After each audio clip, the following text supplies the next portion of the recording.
Hello everyone, मेरा नाम पूजा मालविया है और मैं आपका स्वागत ऑनलाइन पढ़ाई पर करती हूँ। आज ये आपका क्लास 8 एनसीईआरटी का पार्ट 2 है, जिसमें हम आज सॉल्व करने वाले हैं एमसीक्यूज। और आज आपके टोटल 60 एमसीक्यूज हैं और इसके बाद ये आपकी बुक कंप्लीट हो जाएगी।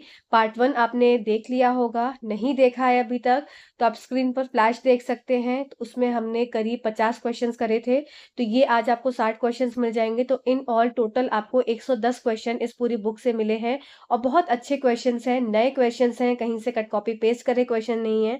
आप किसी भी गवर्नमेंट एग्जाम की तैयारी कर रहे हो जहां पर एनसीईआरटी साइंस पूछी जाती है, तो ये सब सेशंस आपके लिए बहुत ज्यादा हेल्पफुल हो जाएंगे।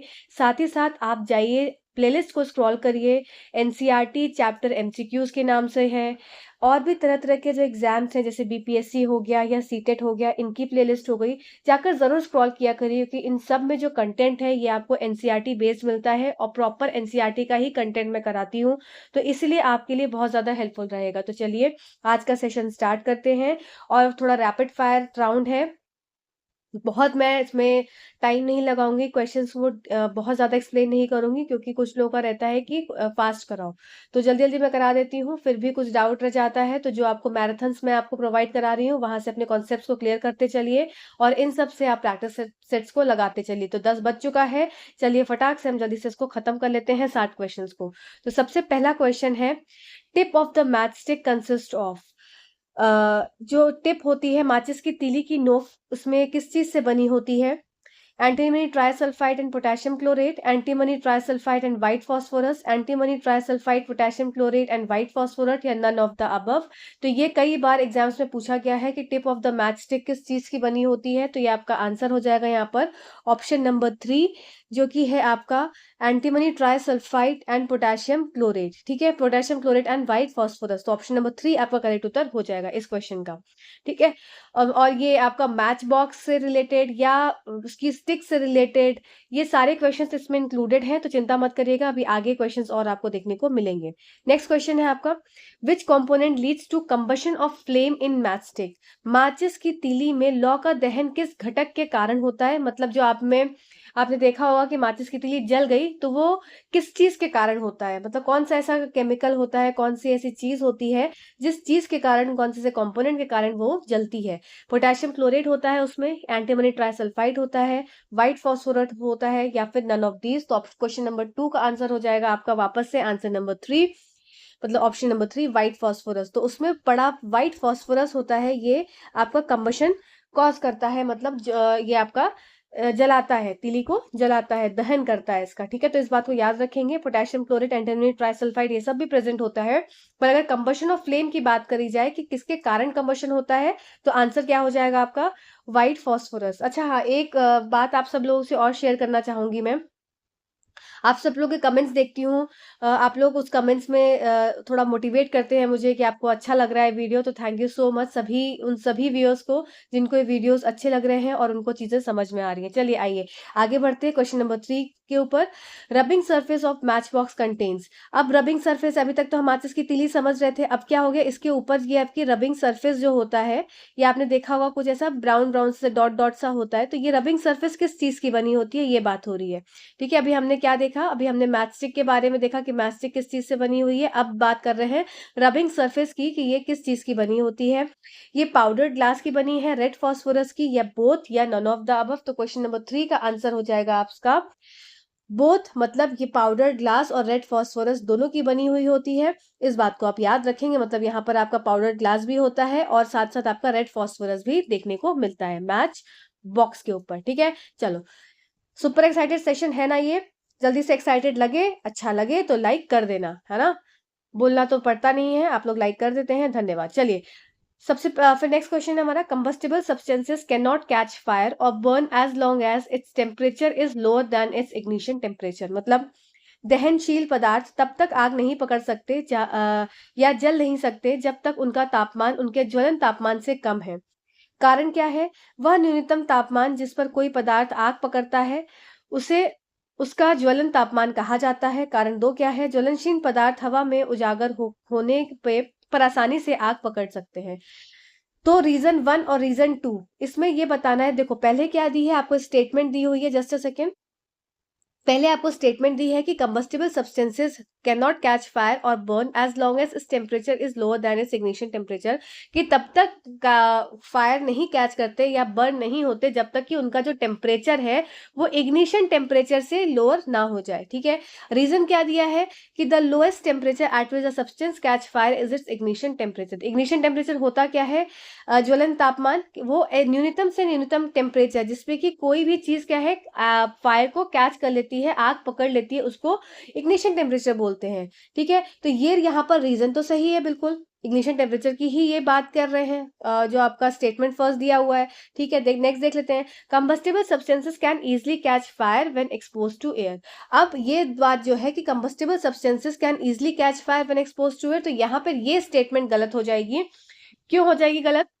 फोर्थ का वन, सॉरी, ये गलत क्यों हो जाएगी? क्यों? क्योंकि देखो सारे कंबस्टिबल सब्सटेंसेस नहीं। अब जैसे कि अगर मैंने क्या बोला, मेरे पास एक क्या है, एक गैस का बर्नर है और उसमें से गैस निकल रही है।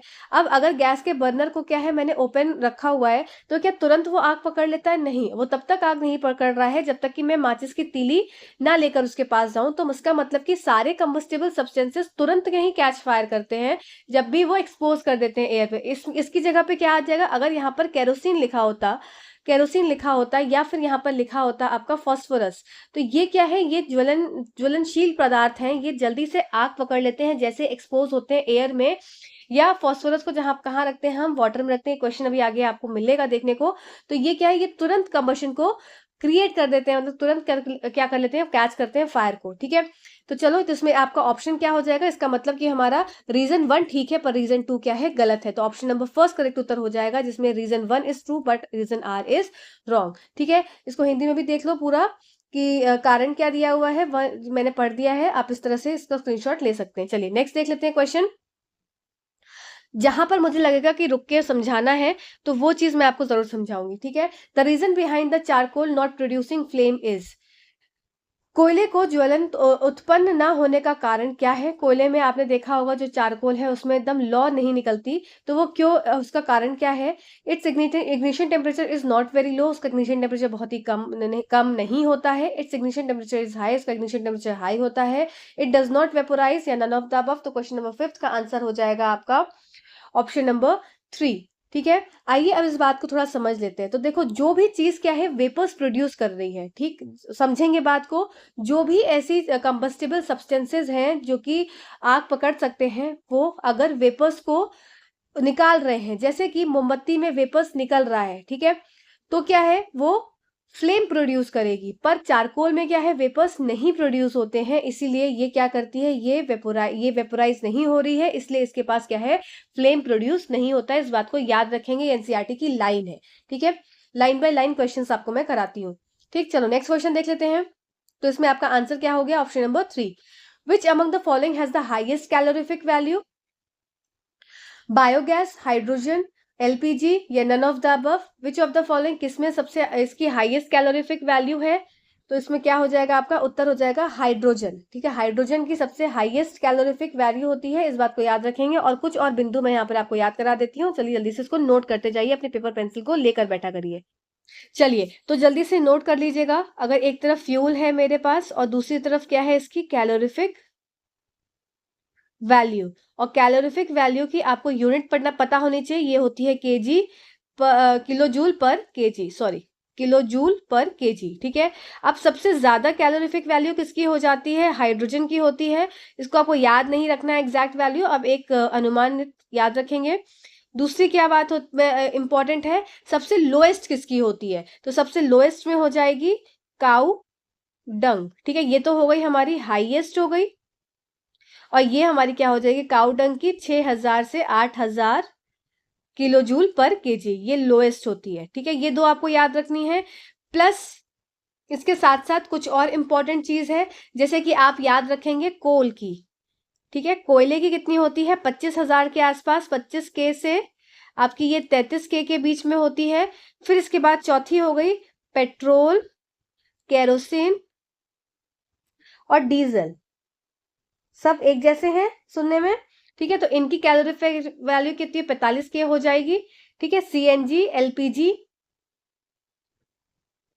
CNG, LPG, इनकी एक सी होती है, ठीक है। इनकी हो जाएगी आपकी 50,000 से 55,000 के बीच में, ठीक है। तो इस तरीके से आपको एक बार बस दिमाग में रख जरूर लीजिएगा, ठीक है। और वुड की अगर मैं बोलूं तो वुड की हो जाएगी आपकी 17K से 22K तक। अब आपको इसमें याद क्या क्या मेन रखनी है। मेन आपको हाइड्रोजन की याद रखनी है हाईएस्ट के रूप में, लोएस्ट के रूप में याद रखनी है। दूसरी आपको एक कोल की याद रखनी है, और बाकी एक सरसरी निगाह सब पे लगा लीजिएगा, ठीक है। तो इसका आंसर क्या हो जाएगा आपका, हाइड्रोजन सबसे ज्यादा, फिर आपकी बायोगैस से कितनी हो जाएगी, बायोगैस की हो जाएगी 35,000 से 35K से 40K के बीच में, ठीक है। तो जो इंपॉर्टेंट थी मैंने आपको यहाँ पर नोट करवा दी है, एक बार सिर्फ सरसरी निगाह जरूर डाल लीजिएगा। नेक्स्ट क्वेश्चन पे चलते हैं। Red data book contains a record of. अब रेड डाटा बुक जो है आपकी, रेड डाटा बुक की किसका रिकॉर्ड रखती है, तो क्वेश्चन नंबर 7 पे आ गए, मार्क करते चलिएगा कितने आपके ठीक होते जा रहे हैं। ये आपकी डाटा किसका रखता है, ये एंडेंजर्ड स्पीशीज का डाटा रखता है, ठीक है।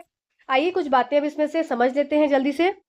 जैसे कि सबसे पहला क्या हो गया, एंडेमिक स्पीशीज। तो एंडेमिक स्पीशीज क्या हो जाएगी, ये इंपॉर्टेंट है, मैं यहाँ पे लिख दे रही हूँ।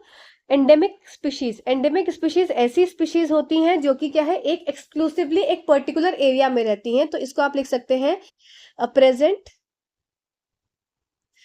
इन पर्टिकुलर एरिया, ठीक है। एक पर्टिकुलर एरिया में ही पाई जाती हैं, ठीक है। इसके बाद बात कर लेते हैं एंडेंजर्ड स्पीशीज।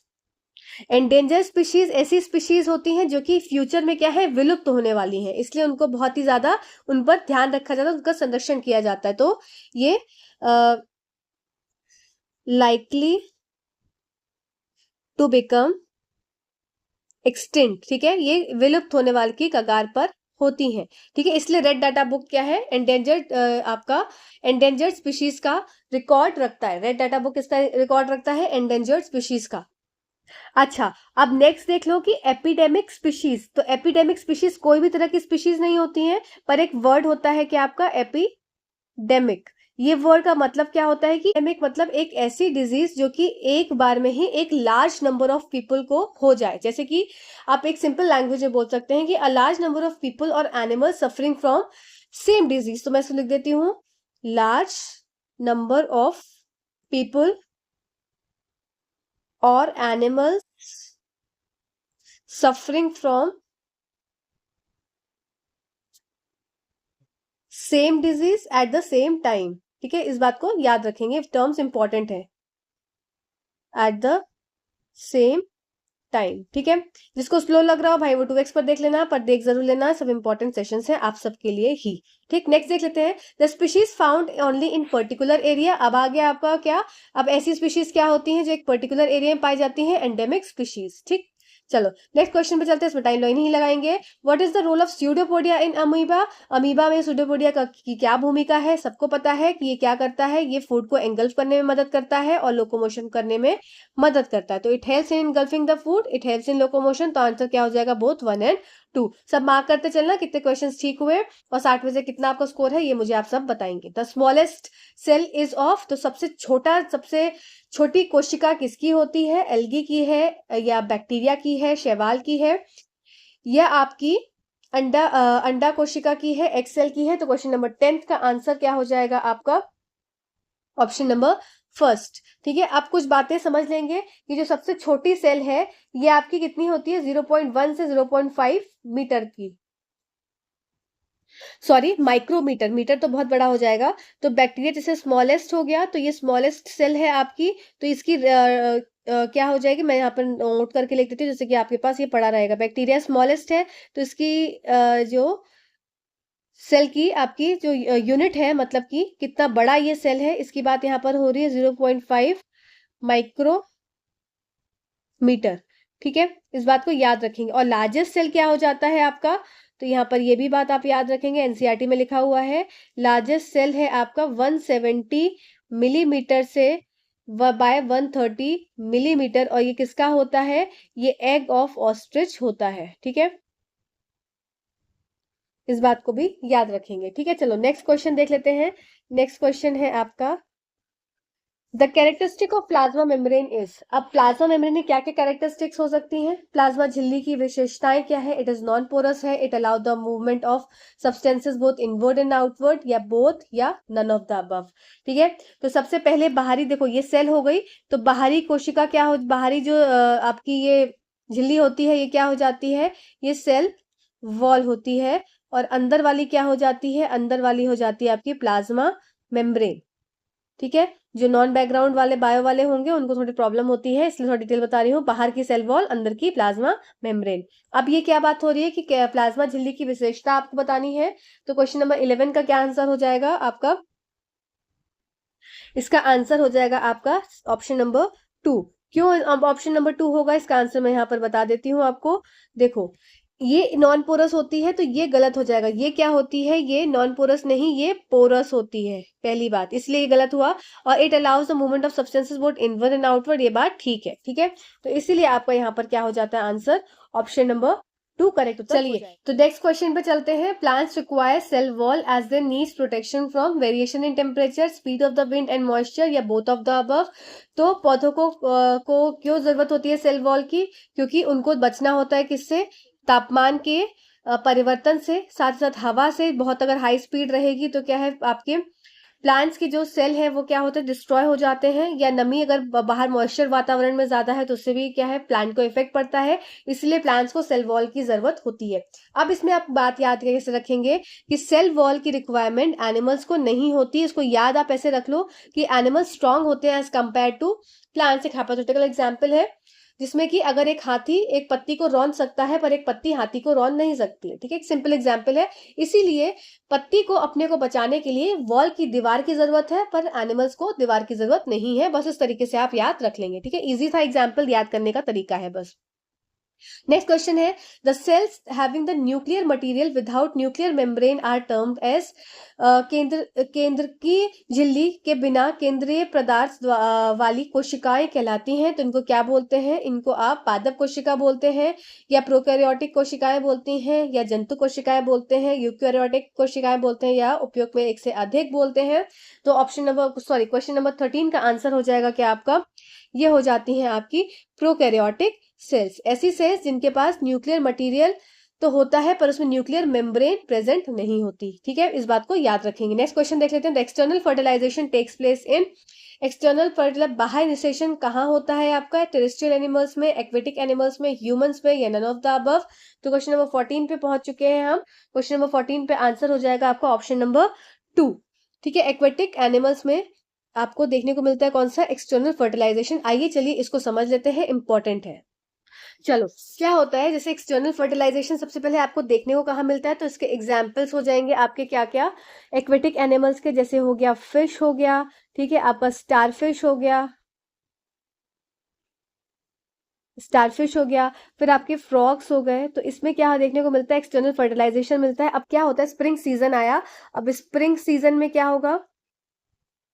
फीमेल जो है वो ले एग अंडा देगी, कहाँ पर? In water. ठीक है, वाटर, और ऐसा पानी रहेगा जो ज्यादा तेज बहता हुआ नहीं हो, नहीं तो सारे अंडे क्या है वो निकाल ले जाएगा। अब ये इस तरीके से अंडे एक साथ गुच्छे में देती है फीमेल, और इसके चारों तरफ क्या हो जाती है? चारों तरफ एक झिल्ली सी, पतली सी, इस तरीके से इसकी झिल्ली सी आ जाती है, जिससे कि अंडे इधर उधर ना चले जाएं। अब क्या होगा? अब फीमेल ने तो एग दे दिया, अब क्या रोल चालू हो जाएगा? मेल का। तो मेल जो फ्रॉग है वो क्या करेगा? अपने स्पर्म्स को रिलीज करेगा, और स्पर्म्स रिलीज करके क्या करेगा? इसके आसपास इस तरीके से आ जाएंगे उसके स्पर्म्स। ठीक है, अब क्या होगा? जैसे ही इसके पास आएंगे तो फिर क्या होगा? यहाँ पर जब स्पर्म और आप इसका एग फ्यूज होगा तो यहाँ पर प्रक्रिया कौन सी हो जाएगी? फर्टिलाइजेशन की। फर्टिलाइजेशन की प्रक्रिया होगी। अब ये सारा प्रोसेस क्या है? शरीर के बाहर हो रहा है, एक स्प्रिंग में से हो रहा है, या एक पॉन्ड में हो रहा है, स्प्रिंग सीजन में हो रहा है, और इसकी वजह से क्या है?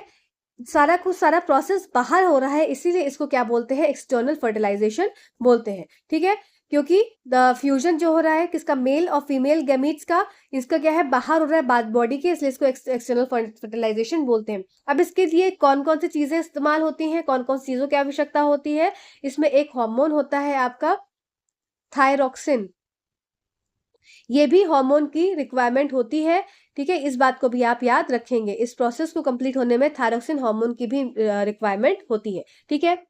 प्लस एक बात और याद रखेंगे, इसके साथ साथ आयोडीन की भी आवश्यकता होती है, जो कि आयोडीन अगर पानी में प्रेजेंट नहीं होगा तो ये प्रोसेस क्या नहीं हो पाएगा, किसका आगे जब ये प्रॉपर क्या हो जाएगा, आपका एक प्रॉपर मेटामॉर्फोसिस होती है ना, जैसे कि फ्रॉग और फीमेल फ्रॉग और मेल फ्रॉग, इनका क्या है, स्पर्म और ओवा एक साथ फर्टिलाइज होगा, फिर इसके बाद क्या होगा, जाइगोट बनेगा, इस तरीके से आगे फर्दर होगा, फिर क्या है, टैडपोल बनेगा।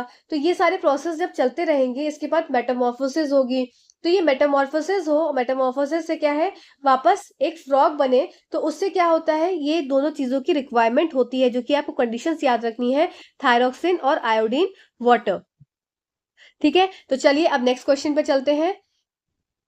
नेक्स्ट क्वेश्चन है आपका, fertilisation results in formation of, तो फर्टिलाइजेशन निषेचन के परिणाम स्वरूप निर्माण होता है, किस चीज का निर्माण होता है, ये बहुत बार पूछा जाता है, कई बार एग्जाम्स में मैंने देखा है क्वेश्चन, तो ये हो जाएगा आपका ऑप्शन नंबर 3, जाइगोट, ठीक है।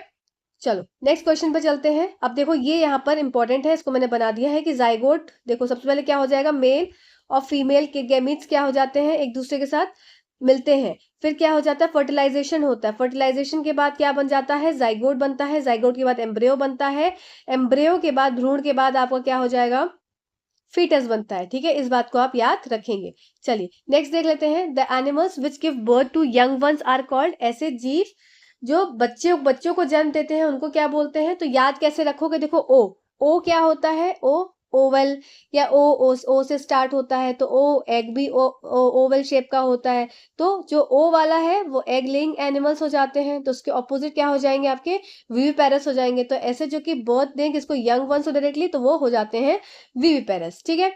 चलो नेक्स्ट देख लेते हैं, the mode of reproduction as budding takes place in, अब ऐसा मोड ऑफ रिप्रोडक्शन जिसमें बडिंग की बाद नवोदित के रूप में प्रजनन की विधि होती है, तो ये अमीबा में होती है, पैरामीशियम में होती है, कि हाइड्रा में होती है, कि नन ऑफ द अबव, तो यहाँ पर इसका आंसर हो जाएगा हाइड्रा, ठीक है। हाइड्रा में बडिंग देखने को मिलती है, साथ ही साथ मैं यहाँ पर लिख देती हूँ, बडिंग आपको देखने को मिलेगी हाइड्रा में, प्लस आपको यीस्ट में भी देखने को मिलती है बडिंग, ठीक है, इस बात को याद रखेंगे। चलिए नेक्स्ट देख लेते हैं, अब अमीबा में कौन सी होती है, देखो अमीबा और पैरामीशियम दोनों में कैसा होता है, आपका बाइनरी फिशन देखने को मिलता है, मोड ऑफ रिप्रोडक्शन, ठीक है, तो इस बात को भी याद रखेंगे। चलिए नेक्स्ट क्वेश्चन पे चलते हैं। नेक्स्ट क्वेश्चन है हमारा, अ टैडपोल, सॉरी ये स्पेलिंग गलत है, इसको थोड़ा स्पेलिंग में ठीक कर देती हूँ, नहीं तो फिर हो जाएगा कि गलत स्पेलिंग कर दिया,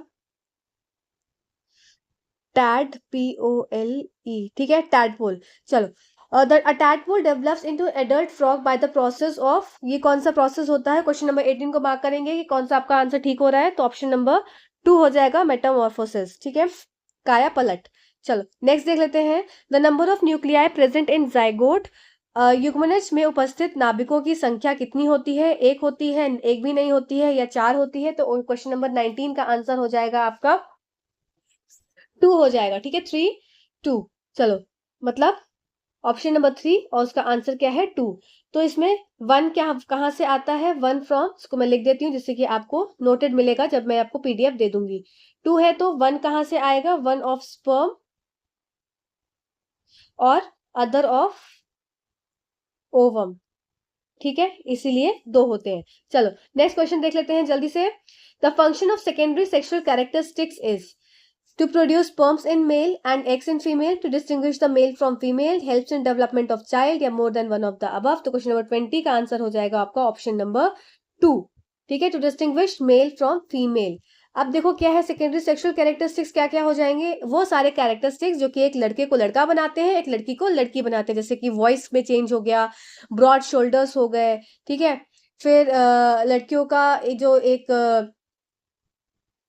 फिर लड़कियों के जो आवाज में चेंज होता है, तो वो सारी चीजें हो गई, तो वो आप एक सब समझ सकते हैं, वो सारे कैरेक्टरिस्टिक्स क्या हो जाएंगे, सेकेंडरी सेक्सुअल कैरेक्टरिस्टिक्स हो जाते हैं, ठीक है। चलो नेक्स्ट क्वेश्चन देख लेते हैं, the master of master gland is, अब यहाँ से हमारा थोड़ा सा किसका स्टार्ट हो रहा है हमारा सेशन, हॉर्मोन्स वाला, ठीक है। और हॉर्मोन्स का नहीं देखा है आपने वीडियो तो मेरे चैनल पे पड़ा हुआ है, कहीं ना कहीं आप देख लो सीटेट में जाकर। सीटेट मैं डिस्क्रिप्शन में डाल दूंगी लिंक, तो हॉर्मोन्स का एक बार देख लेना। 20 से 25 मिनट का वीडियो है, मजा आ जाएगा करके। और डिटेल में क्लास 12th लेवल का किसी को हार्मोन करना है तो वो भी मैंने कराया है, क्लास 12th एनसीईआरटी का, तो वो भी देख लेना, दोनों मैं डाल दूंगी। The master of master gland is, तो ये हो जाती है मास्टर का भी मास्टर कौन है, हाइपोथैलेमस, ठीक, इसको याद रखेंगे। और पिट्यूटरी क्या होती है हमारी, मास्टर ग्लैंड होती है। पीनियल ग्लैंड का क्या काम होता है, ये हमारी स्लीप साइकिल को रेगुलेट करती है। कोई भी ऐसी साइकिल, जैसे मेंस्ट्रुअल साइकिल हो गई, स्लीप साइकिल हो गई, हंगर की साइकिल हो गई, तो ऐसी सारी साइकिलों वाली काम कौन करता है, हमारी पीनियल ग्लैंड करती है। सारे क्लॉक वाले काम, रिदमिक साइकिल, सब चीज किस में आ जाएगी, पीनियल ग्लैंड में आ जाएगी। चलो नेक्स्ट क्वेश्चन देख लेते हैं। Secretion of milk in female body is due to the presence of which hormone. Progesterone है, एस्ट्रोजन है, टेस्टोस्टेरोन है, ये नन ऑफ द अबव है। तो क्वेश्चन नंबर 22 का आंसर हो जाएगा आपका ऑप्शन नंबर 2। क्या है इसका आंसर, आपका एस्ट्रोजन। एस्ट्रोजन क्या है, ये स्टिमुलेट करता है मिल्क सेक्रेशन को फीमेल बॉडी में, जबकि वो उसको जरूरत है जब उसका बेबी बर्थ ले चुका है, ठीक है। तो एस्ट्रोजन वो हार्मोन होता है। अब बात कर लेते हैं प्रोजेस्टेरॉन और टेस्टोस्टेरोन की। प्रोजेस्टेरॉन एक तरह से, ये आपका मैं यहाँ पर नोट कर दे रही हूँ जिससे कि आपके पास ये चीज आपको मिल जाएगी। प्रोजेस्टेरॉन क्या है, फीमेल हार्मोन है, ठीक है। साथ ही साथ ये क्या करता है, ये इसी को प्रेगनेंसी हार्मोन भी बोला जाता है, ठीक है। फिर साथ साथ प्रोजेस्टेरॉन के बारे में आप याद रखेंगे, ये आपका रेगुलेट करता है किसको, मेंस्ट्रुअल साइकिल को, ठीक है। तो ये सब बात याद रखेंगे। जब प्रेगनेंसी होती है तो ये प्लेसेंटा के साथ क्या है, जुड़ा होता है। ये हार्मोन क्या है, प्लेसेंटा को जोड़ता है किससे, प्लेसेंटा क्या एक तरह से connection link between the mother and the foetus होता है ना, तो ये क्या है, एक तरह लिंक बना देता है, ठीक, जिससे कि न्यूट्रिएंट्स बच्चे तक पहुंच जाए। तो ये सारे क्या है, तो इसीलिए इसको प्रेगनेंसी हार्मोन बोला जाता है। नेक्स्ट बात कर लेते हैं टेस्टोस्टेरोन। ये आपका मेल हार्मोन होता है और ये क्या करता है, ये आपका स्पर्म्स को रेगुलेट करता है, स्पर्म सेक्रीट करता है। साथ ही साथ क्या है, एक तरह से ये सेक्सुअल ड्राइव को इंक्रीज करता है। तो ये सारी चीजें किसकी हो गई, टेस्टोस्टेरोन की हो गई, ठीक है। चलो नेक्स्ट देख लेते हैं, नेक्स्ट क्वेश्चन। तो आपका आंसर क्या होगा इसमें, option number 2। The role of adrenaline is, adrenaline का की क्या भूमिका है, it maintains the salt balance, it helps the body to adjust the stress condition, either one or the two, या more than one of the above. तो question number 23 का answer हो जाएगा आपका, क्वेश्चन नंबर 23 का आंसर हो जाएगा आपको option number 2। Just a second, option number 2, ठीक है। अब बात कर लेते हैं कि सॉल्ट बैलेंस को कौन रेगुलेट करता है, मतलब कौन सा सा हार्मोन है जो कि सॉल्ट के लिए इंपॉर्टेंट है। तो यहाँ तो आपका आंसर हो गया ये। अब सॉल्ट बैलेंस को कौन रेगुलेट करता है, आपका एल्डो, ये भी इंपॉर्टेंट है इसलिए यहाँ पे नोट करें, स्टेरॉन, ठीक है। एल्डोस्टेरॉन हार्मोन आपका सॉल्ट बैलेंस को रेगुलेट करता है बॉडी में। चलो नेक्स्ट देख लेते हैं जल्दी से। The insect hormone that leads to metamorphosis in insect is, अभी हमने करा था, ये कौन सा है आपका, थायरोक्सिन है। और रिलीज कौन करता है, थायरॉइड ग्लैंड, ये रिलीज करती है थायरोक्सिन हार्मोन, ठीक है। चलो नेक्स्ट क्वेश्चन क्या है, 25th question. Force is a, force क्या है आपका, पुश है, पुल है, पुश और पुल दोनों है। तो 25th का आंसर क्या हो जाएगा आपका, फोर्स इज अ पुल, ठीक है। तो यहाँ पर आंसर क्या है, फोर्स इज अ पुल। तो ऑप्शन नंबर 2 करेक्ट उत्तर हो जाएगा आपको क्वेश्चन नंबर 25 पे।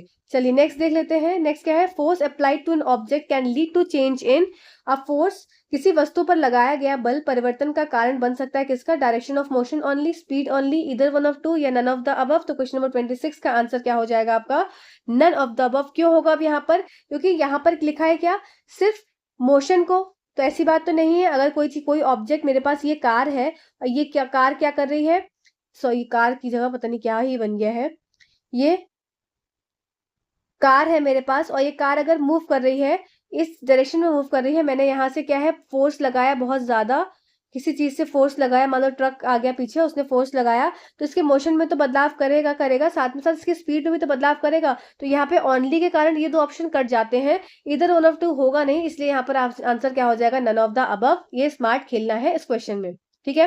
The examples of contact forces are, अच्छा मैं इसमें ना कुछ कुछ एग्जाम्पलर्स भी ऐड कर देती हूँ आपके एनसीईआरटी के, तो आपका प्रॉपर अच्छे से कंटेंट प्रिपेयर होता है। जो आपके पीछे के एक्सरसाइजेस के क्वेश्चंस होते हैं, जो मुझे अच्छे लगते हैं कि हाँ इसको आपको पता होने चाहिए, वो मैं जरूर ऐड कर देती हूँ। तो ये सब सेशन से जरूर जुड़िए, और अच्छा लगे तो कमेंट जरूर कर दिया करिए, आपके कमेंट का वेट रहता है। The examples of contact forces are, संपर्क बलों का उदाहरण है magnetic force and muscular force and frictional force. तो ऐसे सारे फोर्सेस जिसमें कि कांटेक्ट होगा तभी वो फोर्स आपको वो बल आपको देखने को मिलेगा। जैसे कि अगर मैं अपने हाथ को, अपनी हथेली को दोनों को रब करूं, तो रब करने के बाद क्या है, थोड़ी देर बाद वो गर्म हो जाती है। तो इसका मतलब क्या है, उसमें क्या है, एक फ्रिक्शन जो है वो आ जाता है। ठीक है, ये फ्रिक्शन नहीं है, जगह जगह फ्रिक्शन लिख गया है, तो ये सब जगह क्या है, फ्रिक्शन है, फ्रिक्शनल फोर्स। ठीक है, हर जगह जहां पे फ्रिक्शन लिख गया है, घर्षण बल की बात हो रही है। ठीक है, घर्षण बल की बात हो रही है हर जगह। बल है, बाला नहीं है, बल। ठीक है, घर्षण बल की बात हो रही है। तो क्या हो, मैग्नेटिक फोर्स क्या है, ये कॉन्टैक्ट फोर्स है? नहीं, मैग्नेटिक फोर्स तो क्या है, दूर से मैग्नेट कॉन्ट्रैक्ट कर लेता है, तो ये तो नहीं होगा, तो ये गलत हो जाएगा। Muscular force and frictional force, तो आपका 27 का आंसर हो जाएगा ऑप्शन नंबर 2 करेक्ट उत्तर हो जाएगा। मैग्नेटिक आ गया तो वैसे ये गलत हो गया।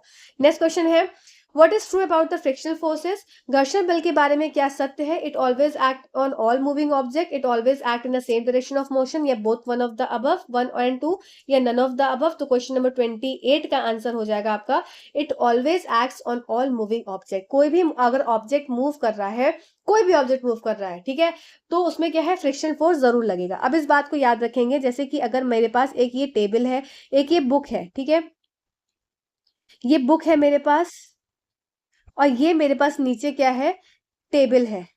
ये टेबल टॉप पे रखा है, ठीक है, ये टेबल टॉप पे ये बुक रखी हुई है, ये टेबल है।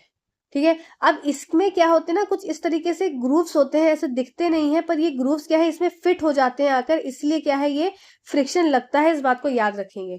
तो इसलिए कोई भी अगर ऑब्जेक्ट यहाँ पर, अगर इसको आपने यहाँ से धक्का दिया, ये इधर की तरफ जा रहा है, तो थोड़े समय के बाद रुक जाएगा। क्यों लगेगा? क्योंकि यहाँ पर क्या है, घर्षण बल लग रहा है, उस घर्षण बल की वजह से क्या है, वो ऑब्जेक्ट रुक जा रहा है। अब मैं इसकी और डिटेल अभी बात नहीं बताऊंगी, अब इसमें क्वेश्चंस और एडेड है, इसलिए आपको वहां तक बातें समझ में आ जाएंगी। ठीक, यहाँ पर आपको ये चीज समझ आ गई होगी। चलिए नेक्स्ट देख लेते हैं, it always act in the same direction of motion.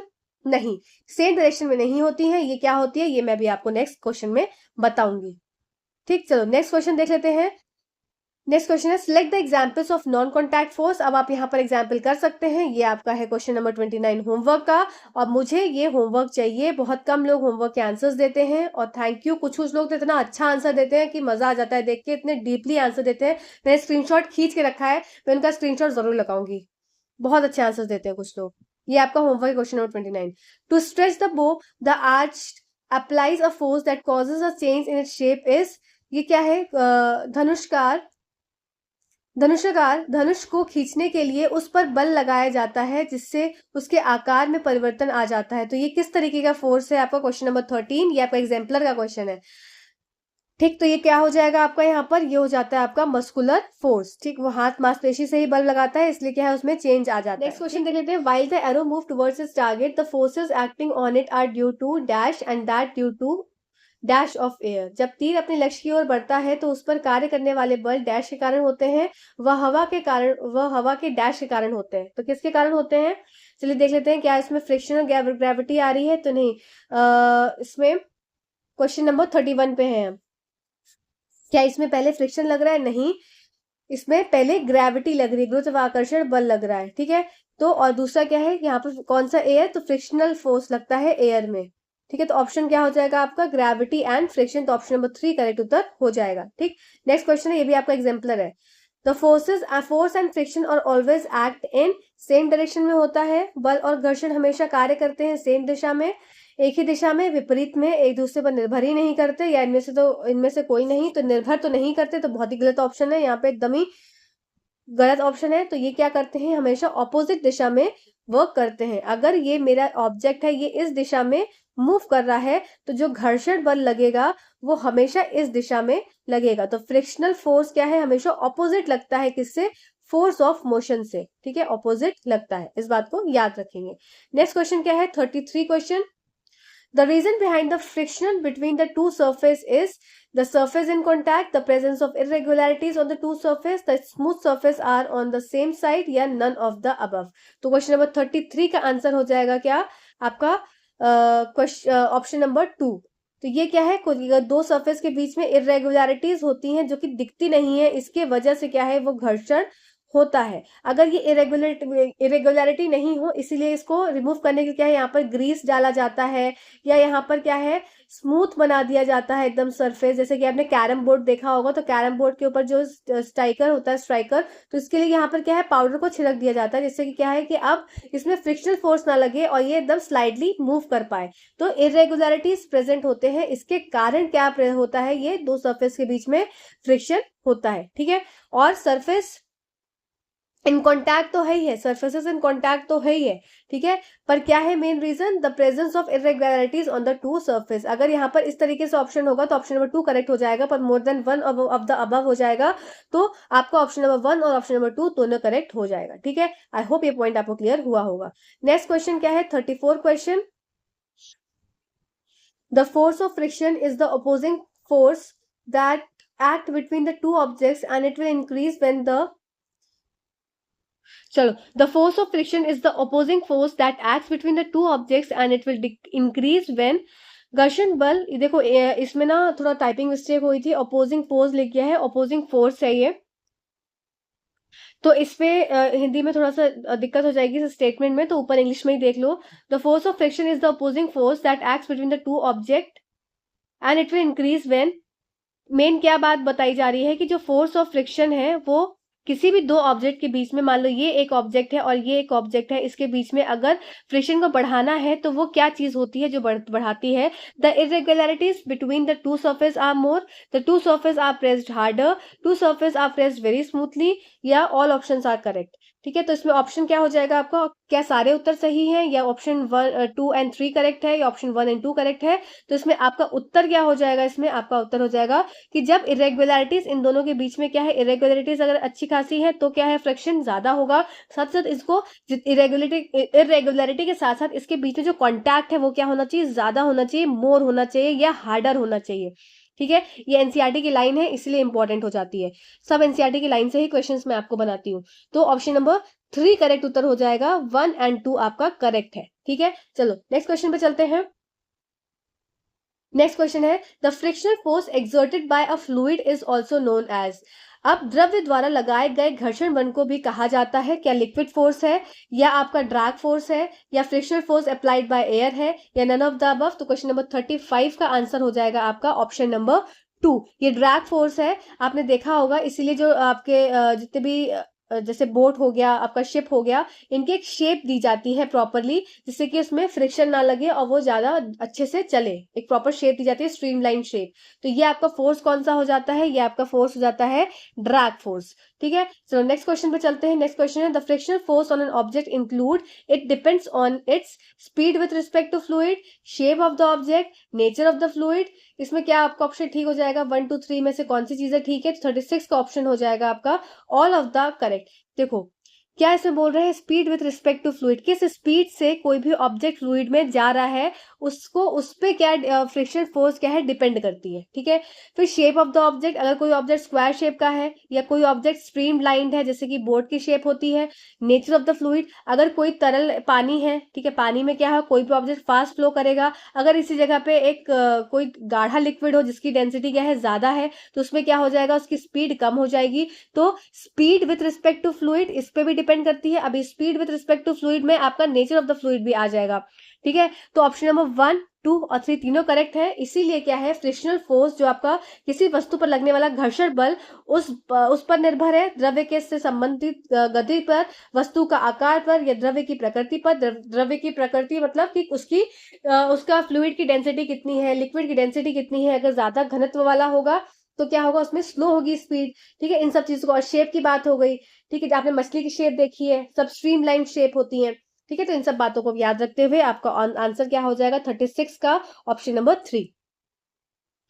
चलो नेक्स्ट क्वेश्चन देख लें, 37 question, arrange the friction forces in decreasing order amongst the following. तो डिक्रीजिंग और निम्नलिखित में से घर्षण बलों को घटते क्रम से व्यवस्थित करें। घटते क्रम मतलब, तो डिक्रीजिंग ऑर्डर में क्या हो जाएगा, सबसे पहले आ जाएगा आपका कौन सा फ्रिक्शन, स्टैटिक फ्रिक्शन। ठीक है, स्टैटिक फ्रिक्शन में सबसे ज्यादा फ्रिक्शन बल देखने को मिलेगा। ठीक है, घर्षण बल। फिर आपका क्या हो जाएगा, स्लाइडिंग फ्रिक्शन, स्लाइडिंग फ्रिक्शन, और फिर क्या हो जाएगा, रोलिंग फ्रिक्शन। तो सबसे ज्यादा क्या है, घर्षण बल अगर देखा जाए तो स्टैटिक में है, जो कि चीज स्थिर है, फिर स्लाइडिंग में है और फिर रोलिंग में बहुत ही कम फ्रिक्शन देखने को मिलता है। ठीक है, इसलिए आपने देखा होगा कि अटैची वगैरह जो अगर होती है तो उसमें व्हील्स लगे होते हैं, जैसे कि अगर सिंपल अटैची को खींचा जाए तो बहुत ज्यादा बल लगेगा, पर अगर व्हील्स लगा दिए जाते हैं तो क्या है, इजिली ड्रैग करके आदमी उसको लेके जा सकता है एक जगह से दूसरे जगह तक। ठीक है, sliding friction is dash than static friction. तो स्लाइडिंग फ्रिक्शन क्या होता है आपका, मोर देन होता है। फिसलन घर्षण स्थैतिक घर्षण से क्या होता है, इससे भी ज्यादा होता है, के बराबर होता है कि के कम होता है। तो आपका 38 का ऑप्शन नंबर 3 करेक्ट उत्तर हो जाएगा, लेस देन स्टैटिक फ्रिक्शन, जो कि हमने देखा था स्टैटिक फ्रिक्शन, फिर स्लाइडिंग फ्रिक्शन और फिर रोलिंग फ्रिक्शन। ठीक है, चलो नेक्स्ट देख लेते हैं क्वेश्चन। नेक्स्ट है 39 क्वेश्चन। अभी बचे हैं क्वेश्चन, 60 क्वेश्चन करने हैं, तो पीपीटी बनाने में टाइम लगता है। क्वेश्चन जल्दी जल्दी आप लोग 2x पर देख लो, आपका काम बस आपको अपना पेपर निकालना है। और पेपर निकालकर प्लीज सबसे रिक्वेस्ट है, कमेंट जरूर करना कि पेपर निकल गया, और निकल के जरूर आकर इंटरव्यू जरूर देना मेरे साथ, तो मुझे भी बहुत अच्छा लगेगा। Friction opposes the dash between the surface and in contact with each other. घर्षण सतह के बीच और एक दूसरे के संपर्क में आने वाले डैश का विरोध करता है। तो फ्रिक्शन किस चीज को अपोज करता है, क्या मोशन को, मूवमेंट को, या बोथ, या नन ऑफ द अबव। तो सही बात है, फ्रिक्शन क्या करेगा, किसी भी चीज के मूवमेंट को या मोशन को क्या करेगा, अपोज करेगा। गति को या मूवमेंट आपका आंदोलन नहीं होता, मतलब किसी चीज का जो अगर चल रही है तो उसको रोक रहा है। नेक्स्ट क्वेश्चन देख लेते हैं। Visible vibration are directly proportional to, visible vibrations are directly proportional to किसके होते हैं, ये एम्पलीट्यूड के होते हैं। ठीक है, इस बात को याद रखेंगे, एनसीईआरटी की लाइन है। और अगर विजिबल वाइब्रेशंस कम होते हैं तो क्या होता है आपको, या इसको ऐसे समझ सकते हैं, अगर एम्पलीट्यूड कम है, ठीक है, आयाम, एम्पलीट्यूड क्या मतलब, आयाम। एम्पलीट्यूड किससे देखते हैं, ये आपका जस्ट अ सेकेंड, हाँ, ये आपका ग्राफ हो गया। ये आपकी हाइट जो ऊपर से होती है इसको बोलते हैं एम्पलीट्यूड। ठीक है, आयाम।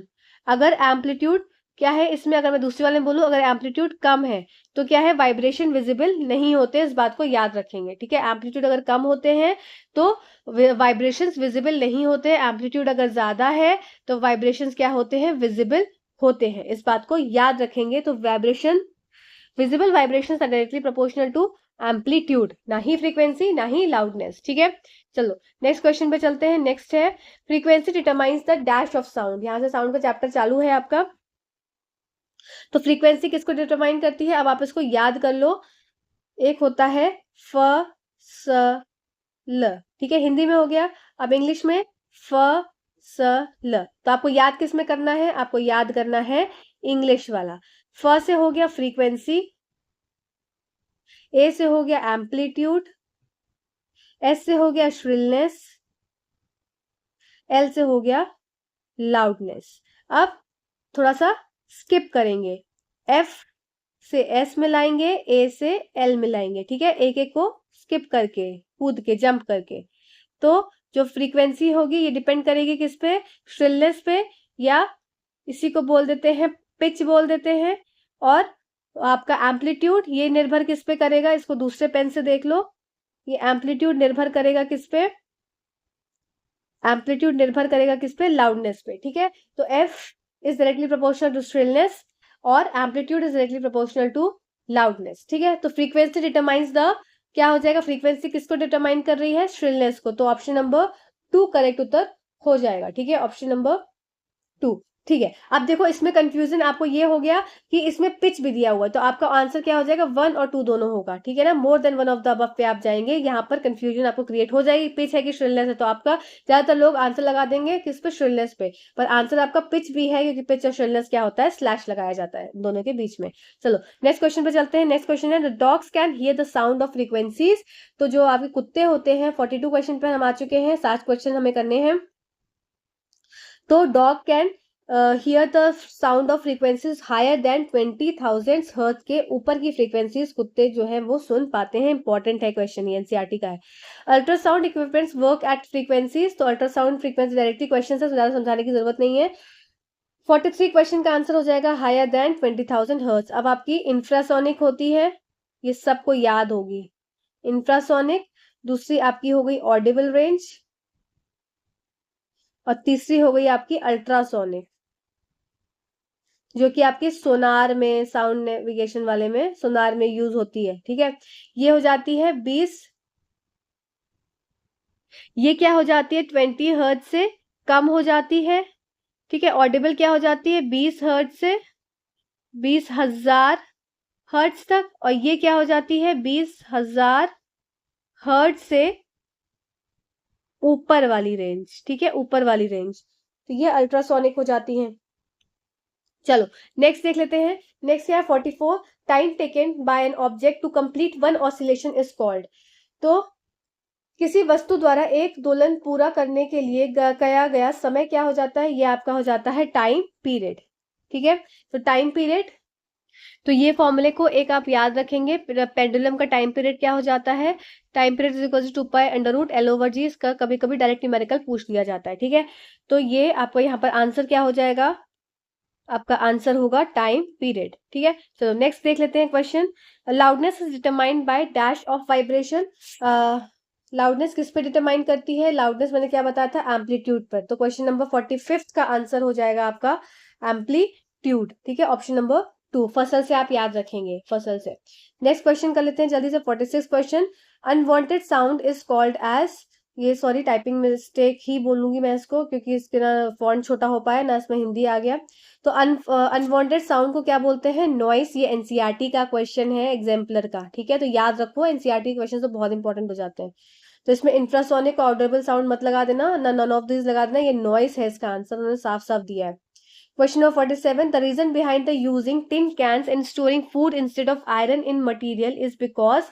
देखो ये क्वेश्चन ना आपके एग्जाम में आया था इसमें, तो आप इसमें क्या लगाएंगे, क्वेश्चन नंबर 47 में आंसर हो जाएगा कि खाद्य पदार्थों के भंडारण में लोहे तत्व के स्थान पर टिन के डब्बों का प्रयोग करने का कारण क्या है, टिन लोहे की तुलना में कम प्रतिक्रियाशील होता है। ऑप्शन नंबर 1 करेक्ट उत्तर हो जाएगा। क्वेश्चन देख लेते हैं, क्या क्वेश्चन है, अ चार्ज्ड बलून रिपेल अ चार्ज्ड बलून। एक मेरे पास बलून है, ये एक बलून है, ठीक है, और एक ये बलून है। तो ये दोनों बलून कैसे हैं, चार्ज बलून है। ठीक है, एक दूसरे को क्या कर रहे हैं, रिपेल कर रहे हैं, मतलब एक दूसरे से दूर जा रहे हैं। दूसरा बात क्या बोली है स्टेटमेंट में कि a charge refill repel a charge repel. अब मेरे पास एक रिफिल है और ये भी एक रिफिल है, तो ये भी क्या है, एक दूसरे से दूर भाग रही है, दोनों चार्ज हैं। पर अ चार्ज बलून अट्रैक्ट अ चार्ज रिफिल। अब ये चार्ज बलून और ये चार्ज रिफिल को अगर मैं पास में ला रही हूं, तो ये पास में लाने से क्या है, एक दूसरे के पास अट्रैक्ट हो रहे हैं। ये स्टेटमेंट दी हुई है। ठीक है, रीजन क्या दिया है कि a charge balloon attracts a charge refill as a charge on the balloon is of different kind from the charge of the refill. ठीक है, देखते हैं। A charge balloon repel a charge refill as the charge on the balloon is of the same kind from the charge of the refill.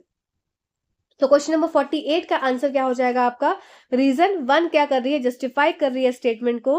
क्यों, क्योंकि अगर देखो ये दोनों एक दूसरे को क्यों अट्रैक्ट कर रहे हैं, ये दोनों एक दूसरे को इसलिए अट्रैक्ट कर रहे हैं क्योंकि इन दोनों के बीच में जो चार्ज है ये अलग अलग है, चार्ज डिफरेंट है। ठीक है, तो चार्ज डिफरेंट होने के कारण ये एक दूसरे को अट्रैक्ट कर रहे हैं। पर दूसरे वाले केस में क्या दिया है, अ charge balloon repel a charge refill, ये रिपेल हो जाएगा, repel a charge refill as a charge in the balloon of the same kind from the charge of the refill। तो ये स्टेटमेंट क्या हो गई, गलत हो गई। तो मेन आप ये समझना है कि अगर कोई चीज एक दूसरे को अट्रैक्ट कर रही है, जिसका मतलब उनके बीच में जो चार्जेस हैं वो क्या है, डिफरेंट है। अगर एक दूसरे के पास क्या है, रिपेल कर रही है, तो उसमें चार्ज क्या है, सेम है। अट्रैक्ट में डिफरेंट और सेम में रिपेल। ठीक है, इस बात को याद रखना है। ये एनसीईआरटी की ही पैराग्राफ का क्वेश्चन मैंने यहाँ पर फ्रेम किया है। The destructive energy of earthquake is measured by, भूकंप की विनाशकारी ऊर्जा मापी जाती है, तो किससे मापी जाती है, तो ये आपको पता ही है, किससे, रिचर स्केल से। और सेस्मोग्राफ क्या होता है, ये रिकॉर्ड करता है जो कि मूवमेंट अर्थ के नीचे हो रहा है, जो मूवमेंट हो रहा है उसको सारा कुछ रिकॉर्ड कौन करता है, सेस्मोग्राफ करता है। तो दोनों चीज भूकंप से रिलेटेड ही है, पर मेजर किस पे किया जाता है, रिचर स्केल पे किया जाता है। ठीक है, earthquake tends to occur at boundaries of the earth plates, these boundaries are known as. इन बाउंड्रीज को क्या बोलते हैं, 50 क्वेश्चन को, इन बाउंड्रीज को बोलते हैं, भूकंप पृथ्वी की प्लेटों की सीमा पर आ जाता है, इन सीमाओं को क्या कहा जाता है, ये सीमाएं होती हैं फॉल्टी जोन्स। ठीक है, तो आप याद, अब देखो कुछ पॉइंट्स है, इसको याद रखना। अर्थक्वेक जो कि बाउंड्री पे आता है, अकर at boundaries of earth plates, इसको फॉल्टी जोन्स बोलते हैं। अब एपी सेंटर क्या होता है, वो एक ऐसा सेंटर जहां पर वो एक ऐसा सेंटर जहां पर सबसे ज्यादा मूवमेंट देखने को मिलता है, ठीक है, जहां पर एक तरह से ओरिजिन होता है, ठीक है। फिर आ जाता है सेस्मिक जोन।